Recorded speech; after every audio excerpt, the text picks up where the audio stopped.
DBT stands for Dialectical Behavior Therapy. And the reason it's called that is because dialectics form the foundation of this treatment. And dialectics is an age-old concept which acknowledges that the world, the universe, is composed of opposing forces. And a lot of our suffering is when we don't acknowledge both sides of what is happening.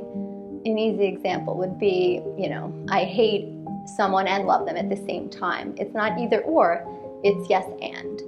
So dialectics, when it was developed into this treatment, was kind of a mind-blowing concept that I both can accept the reality that I'm in and work to change it. In other words, I'm doing the best that I can and I need to do better. So this type of treatment, I've worked here over a year now helping people use this treatment. Sometimes I integrate it into more traditional therapy. Other times I'm doing it in a more comprehensive fashion. When we talk about comprehensive DBT, there's 3 components. On the one hand, there's individual therapy. Secondly, there's group therapy often, but essentially skills training, which is usually in a group but doesn't have to be.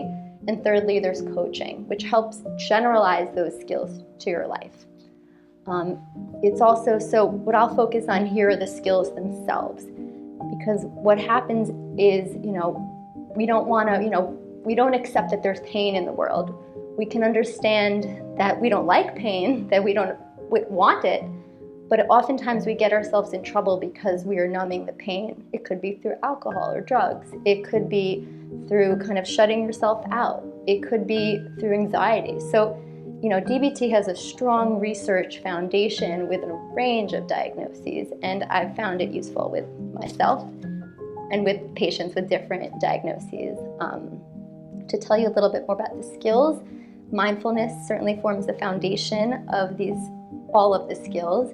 And mindfulness is that concept that we all know now, which is being present in the moment, not clinging to it, not pushing it away, but being present and oftentimes helping us relax, but that's not the purpose.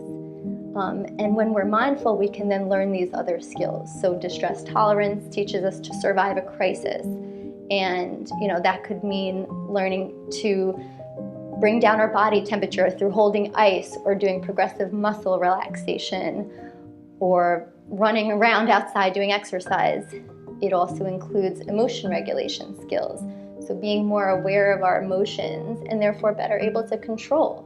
Just because I'm upset at someone doesn't mean I now have to do what I want to do, maybe yell at that person or run away.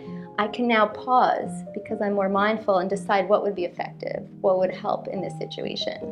And then the 4th module in DBT is interpersonal effectiveness, which are skills that are designed to help you build relationships.